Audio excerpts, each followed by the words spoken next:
Welcome to this episode of Inside Legal ESG. I am really excited to have with us today Ben McQuhae of Ben McQuhae and Company, a law firm that was started on the premise of only taking on work that is aligned with the United Nations Sustainable Development Goals. It's a unique proposition, to be sure, and I'm excited to hear about and from Ben about why he did that and when he did that. So tell us, Ben, when did you start your firm and what prompted you to start a firm that would focus on the SDGs? Pamela, thank you very much for inviting me to participate and giving me a chance to sort of air some of my experiences. So actually, we started the firm almost 2 years ago, it'll be 2 years ago this week.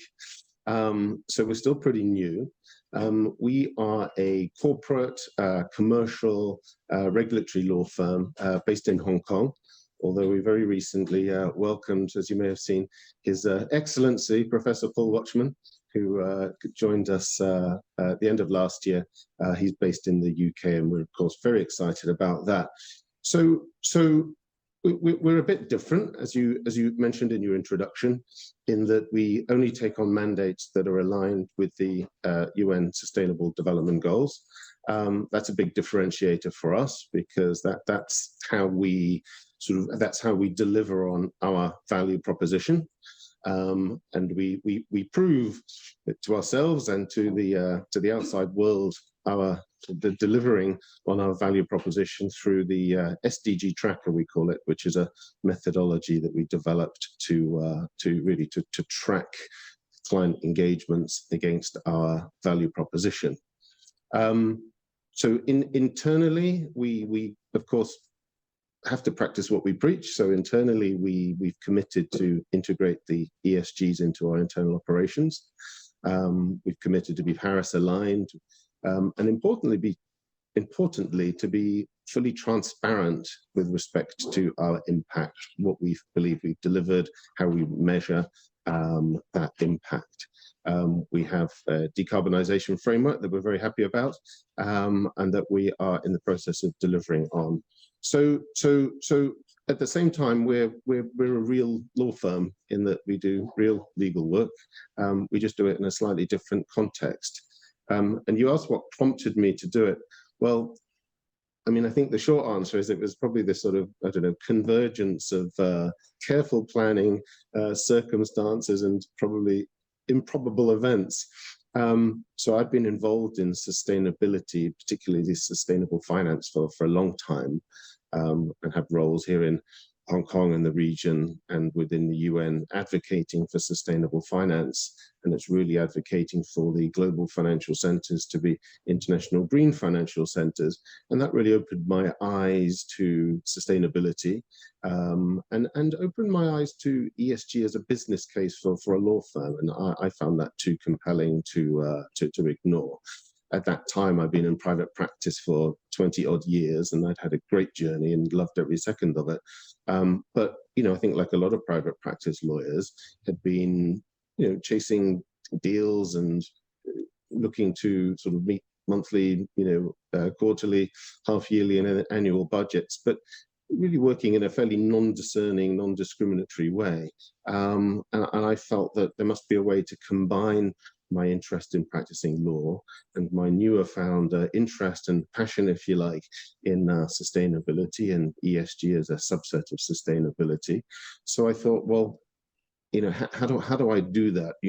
What's the market requirement? What do clients need? And I think it's fair to say it took a little while for me to frame in my mind what a law firm business that's focused on supporting the sustainability transition and transformation could look like.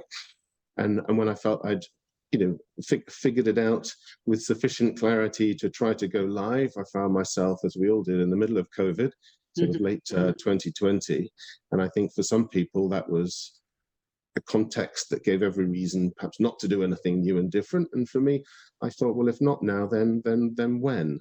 And so February 2021, we went live.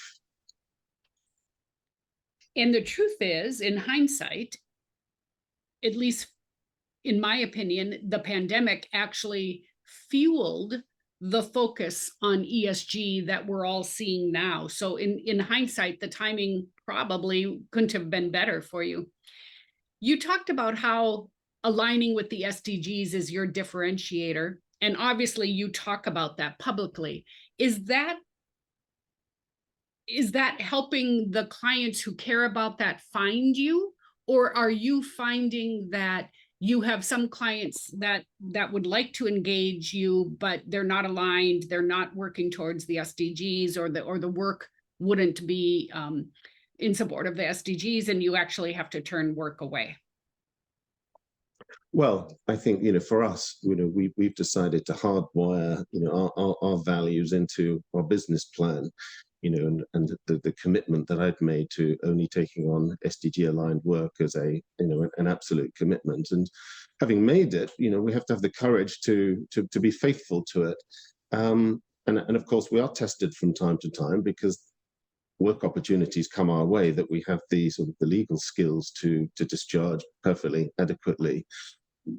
But the mandate itself, if it's not aligned with our core values, then we have a bit of an issue. Now, in reality, what's happened is that the handful of times, there's been 5 or 6 times now over the 2 years, where we've had to go back to a prospective client at that point and say, well, look, we can't hand on heart say that your intended outcome, because it's all aspirational. I mean, the only way that we can measure impact is on a sort of forward-looking aspirational basis, which is by no means perfect, of course, far from it. But we feel it's the best we can do currently. And so we have to say, hand on heart, we can't find or see obvious SDG alignment. So as a client, you've got frankly 2 choices. You can go and find another law firm, or you can let us work with you to help you make that alignment, find that alignment, which means perhaps slightly or sometimes, materially sort of restructure or reframe the sort of the project, the deal, whatever it may be, in a way that actually delivers something more meaningful and more impactful, again measured against the SDGs. And in all but 2 of those cases, then we were engaged, and it became part of our engagement letter that we would work with the client to help find that and reframe and whatever we needed to do in order to achieve that alignment. And I like to think that to the extent that clients remember their sort of legal advisors years down the track, I'm pretty confident that in those cases, the client will remember us probably as much, if not more, for that aspect of our service as for our legal work, which, by and large, is fairly sort of commoditized.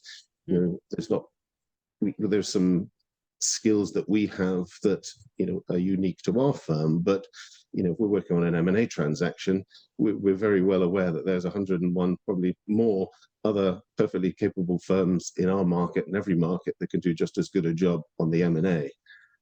So it's that sort of, secret sauce that we bring to the market is really our sort of the ESG, the understanding of ESG issues as they are relevant to our clients, and the ability to incorporate that into our service offering.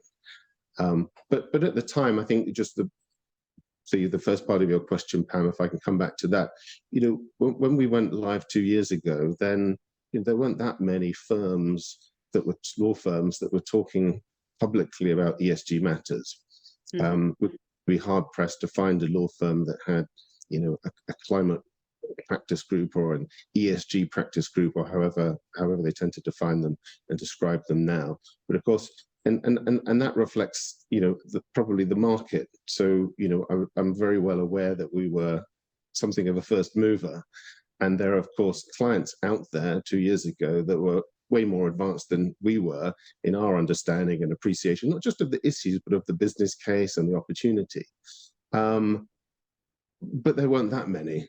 And so now, of course, 2 years later, and the whole world has changed, and everyone's talking ESG and sustainability, which is very positive. But the landscape's different now. People understand greenwashing risk. in a way that ESG integration was a bit less tangible. So the market's changed, the awareness has changed, and I think the appreciation of our fairly unique offering is well, I think people understand that our offering is quite unique. And that sort of begs my next question, which is, presumably you do have clients who come to you because of that, right? I mean, you mentioned earlier that there are 150 other firms that could be doing some of the M&A work that you're doing. So what is it, besides your charming personality, what is it that brings clients to you? Do you actually have clients choosing your firm because of this SDG alignment that you know of? I like to think so. But at the same time, we're a service provider, right? You know, so there are lots of things relevant to a client's decision to hiring us as a firm as opposed to any other law firm. And so, of course, you know, fees, fee structures are you know, as important to, you know, our, I don't know, attractiveness as a legal services provider as I'm sure any other firm. But of course, you know, as we all know, in private practice, you know, we always look for ways to stay relevant in the market and to differentiate ourselves. And that, I guess, in principle, is probably the same for most, if not all, law firms. It's the way we differentiate ourselves is, you know, allows us to be still pretty unique in the market. And so, you know, we attract clients because we're very knowledgeable about, let's just say, aspects of sustainability or ESG that are important to them. So that's our sort of the technical, the non-legal skills. We also attract we also attract clients sometimes because of our values proposition, because, you know, I think we all like to try to work with similarly mission-aligned partners and service providers and suppliers, et cetera, and that's something that we, or that I should say, you know, tend to advocate for. You know, we're all trying to be part of this transformation and, you know, really drive others to join that transformation. And, you know, where we have the choice, then we should be working with and choosing to work with, including hiring people who are similarly mission aligned. And so we do get some instructions because of that mission alignment. And in some cases, it's, you know, people who support what we're trying to do, you know, and that's both the values proposition, but also, you know, we're just trying to, I don't know, develop or prove a somewhat different sort of business model for a law firm. You know, I think it's important to be clear that, you know, like all law firms, you know, we want to be doing, you know, great work, challenging work. We want to be working for, you know, great clients. We want to be attracting the best talent, and we want to be profitable. But we want to do all of that within a context that's, you know, aligned with our purpose, and our purpose is very much being part of this sustainability transformation. But we spend a lot of time on business development as well, Pamela, because, you know, it's a big global economy that we're trying to you know, tap into and be part of. We always operate in highly competitive markets, and we're a new business. And so, you know, it takes time to establish, you know, a name and a reputation. It takes time to, I don't know, develop the sort of the foundations and the stability that some clients are looking for. And I think as we get prepared to celebrate our second birthday, you know, I feel like we've really sunk deep, strong foundations. We've done some great work for some great clients. We spent an awful lot of time on business development and getting our name out there, and that we're able to attract, you know, the sort of market leaders such as Professor Watchman to join our firm. You know, is, I think, testament to the work that we've been doing, and I mean, we all have limited amount of time and bandwidth, and I think we've been quite efficient, but there's still an awful long way to go. We're still you know, new and growing. So you mentioned a couple of times recruiting and being attractive to new hires. I imagine that once a new lawyer and a fresh grad learns of your purpose and your proposition, that's a real attraction to them. Well, I hope so. I think I think like any new business, of course, we want to grow and we need to grow to sort of stay relevant, stay in the market. But at the same time, we have to do it right. And it's tempting to to offer jobs to everyone who expresses an interest in the way that we're trying to work and the sort of work that we're trying to do and the the impact that we're trying to have. But that's itself not really sustainable. And Right. so certainly there's been, a lot of interest. It's frankly, it's the values component of our business and our narrative that people find compelling. I think people tend to think of, law firms are law firms, a law firm. We do legal work in a law firm, and it's the other stuff, which is actually a great learning for us because as we do grow, then it allows us to really focus and really bed down the, I suppose, aspects of our business and working for us that can make us a bit different and a bit more interesting. But again, we've got to grow in the right way, and I think Paul's joining. It helps for reasons just that I mentioned a moment ago. But also, we need to grow. The business grows typically from top down, and so people like myself and Paul and senior lawyers, experienced lawyers. It's easier for the older ones to develop the business that we need. That Yes. sort of Mhm. it provides the sort of the engine that allows us to hire the newly qualified, the graduates, the lawyers that are just at the beginning of their careers, Right. and we try and manage it that way rather than just. Yeah, I mean, if we were a firm full of eager newly qualifieds, then it would be great in some respects, but I'm not sure that we'd be in business Right. for that long. Yeah. So we got to do it. We got to do it carefully, but certainly the way that we've positioned ourselves and how we sort of define our business and priorities is it's certainly attractive to a lot of people, and that's great to see. Mhm, mhm. Early on in the conversation, you mentioned a tool, the SDG tracker. Again, SDG stands for Sustainable Development Goals for our audience. Tell me about the SDG tracker and how not only how you use it, but is it also a tool that your clients can use or you allow others to use? So the SDG tracker is the tool that we use to demonstrate that we are sort of faithful to our commitment to positive impact. And so before we launched the firm, we had to think about, well, what if we want to deliver impact, then how do we measure that? Against which metric? And broadly, we have two choices. We can either develop our own, I don't know, standard, for want of a better description, or we could try to use an existing standard. And we actually looked into a number of different options, and I decided that actually building a standard or a methodology around the SDGs was the best available option. It is far from perfect because the SDGs, people will know and appreciate, were developed and designed for policy sort of integration, not for law firms or professional services. But what they do is provide a pretty broad and relatively well-defined, relatively well-understood context.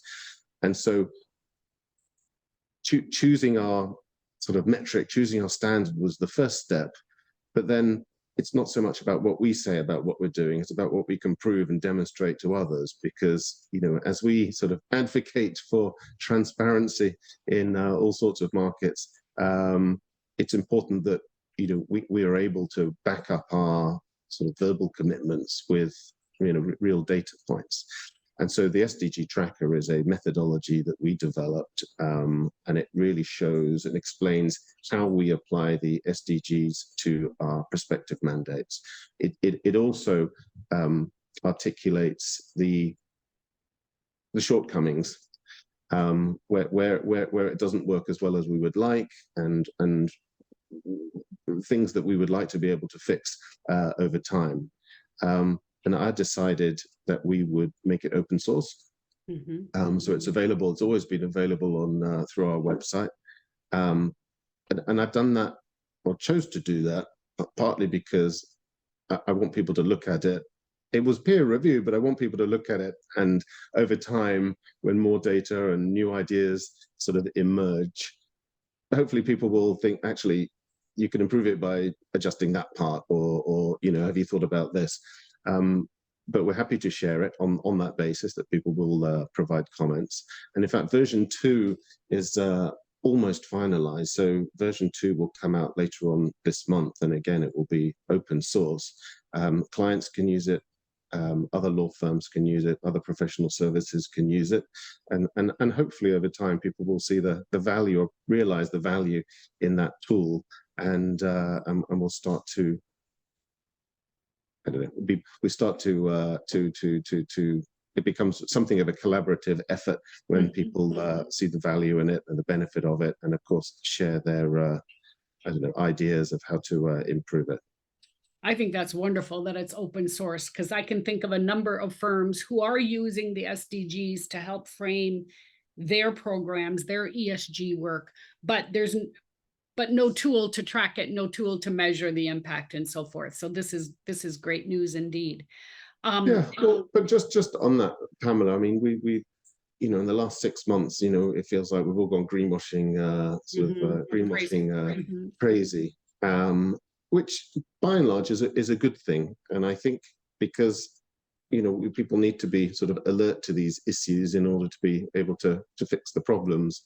And I think probably, and I tend to be quite optimistic, I like to think that a lot of the greenwashing is accidental, or just, I don't know, born out of laziness. But we should assume as a profession that greenwashing is sort of as alive and well within our profession as it is in every other sector.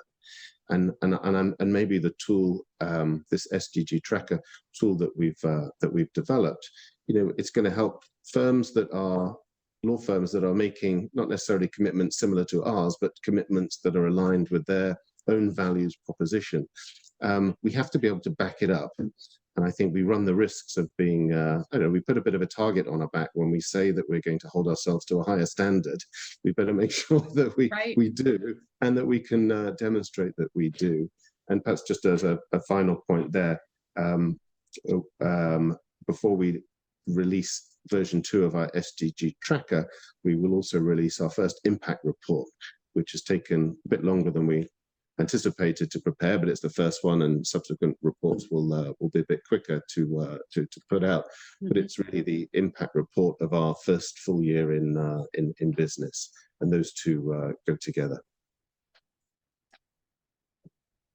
Excellent. And I couldn't agree with you more that when law firms make commitments and want to hold ourselves to a higher standard, we have to be able to live up to that. The more law firms are positioning themselves to serve clients in the ESG area, the more the firm itself has to make sure its own house is in order, and that it is doing the right things as a law firm, as a business, on the ESG spectrum. Yeah. Well, I think that's, I don't know, that's a learning, I suppose, that a lot of firms sort of get to eventually, in that, perhaps the first step, as I see, and I don't spend that much time looking at the industry at large, just don't really have the bandwidth. But as we I think agreed in our previous conversation, 2 years ago, you'd be hard pushed to find firms that were committing to ESG services as part of their firm offering, and now everyone's doing it. And so we have to ask ourselves, well, where are all these skills coming from? a first step in every sector. We saw it in financial services, 8 years ago, and it's probably inevitable that we see it in the legal profession. That we start to talk a good game, but it's really important that, of course, as we deliver our combined or hybrid service to clients covering legal, regulatory matters as well as ESG matters, we need to make sure that we're as skilled in the ESG stuff as we are in the law stuff, and that I think is very important. But it's only I think it's only sort of one side of the coin. You're not really, as a firm, this is my view, we're not really contributing to very much at all if all we're doing is getting paid for advising clients who are themselves sort of empowering the transition. We have to ask ourselves as businesses, what are we actually doing sort of different? I mean, I know additionality has a very specific meaning within the sort of carbon markets, but in its sort of applying the dictionary different definition of additionality, where's the additionality? What are we doing? And actually I perhaps should have mentioned, so anticipating again that we need to be sort of similarly skilled in the ESG matters as we are as lawyers. We actually set up. I mean, there are two sides to our business. There's the law firm, and then there's the non-law ESG advisory. And so we have lawyers that are lawyers. We have lawyers that are skilled in aspects of ESG, and no one's skilled in all of ESG because it's too broad. Right. And then we have ESG sort of technical experts who are not lawyers at all, and I think that's important. Yeah, and to that point, I think it's really important for law firms when they're gearing up to serve their clients in ESG, they've got to understand that just because you're a lawyer doesn't mean you're a climate scientist.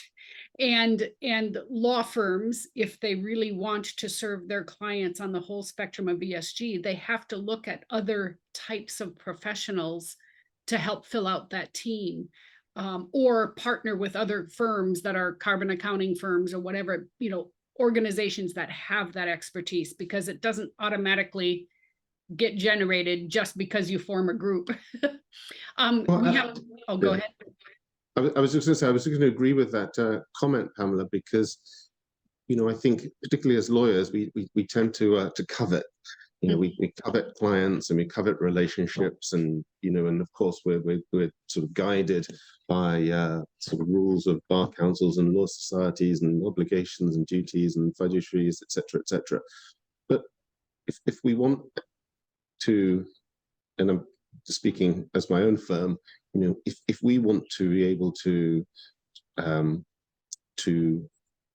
operate in the areas where we want to operate, then we have to have the technical, the science, the real ESG skills.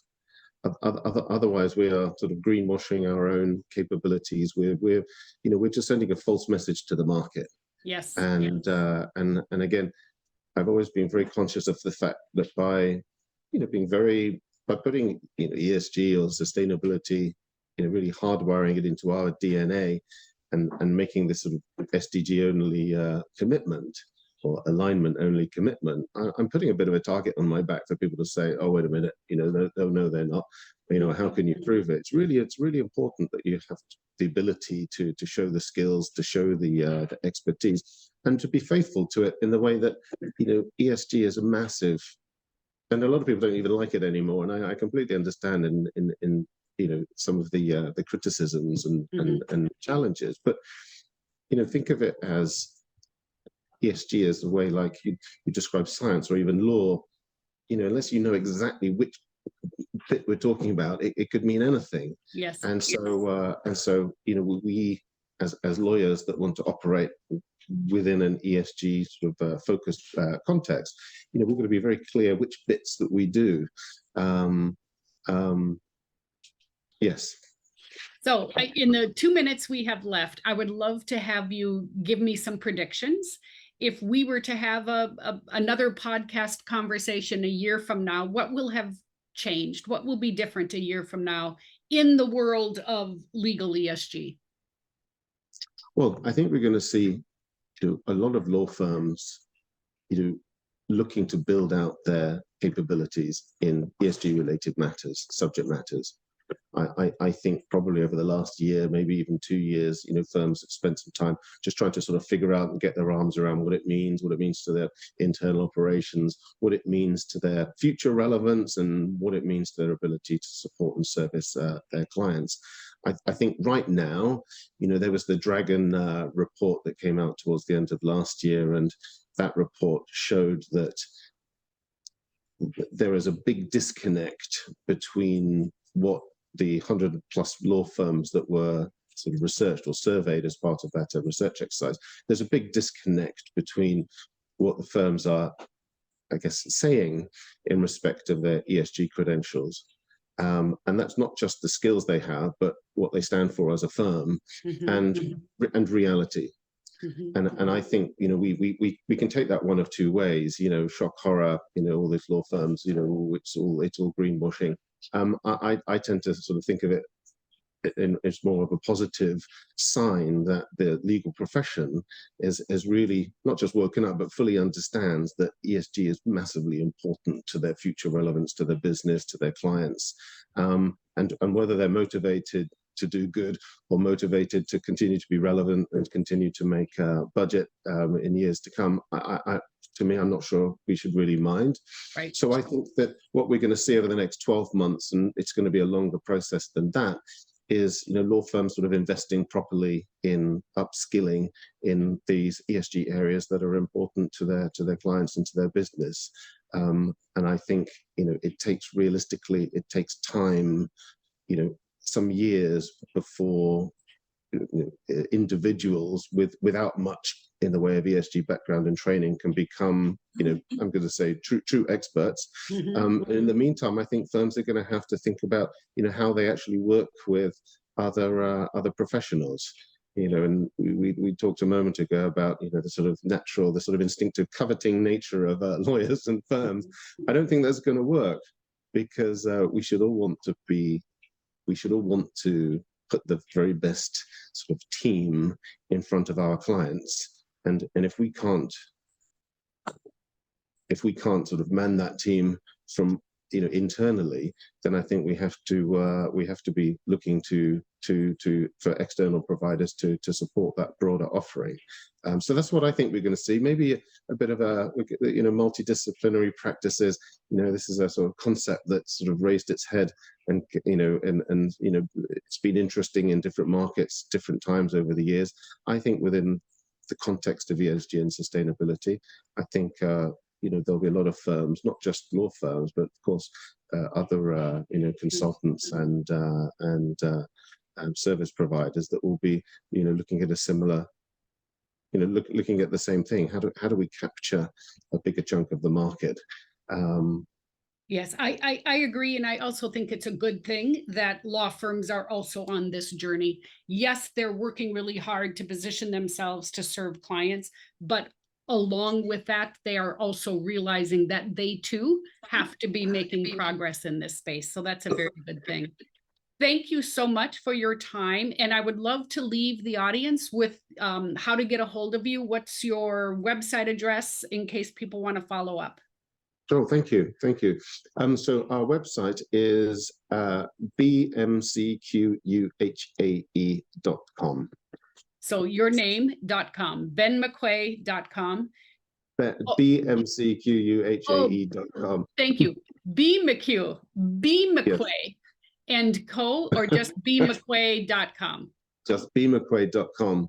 Okay. It's actually quite advantageous having a unpronounceable name, because everyone remembers us. It's that firm of the name that no one can remember how to pronounce. That's exactly right. Well, thank you again so much for your time. I'm sure our audience has learned a lot, and we will continue to follow your law firm with great interest. Thank you so much for having me. Bye-bye.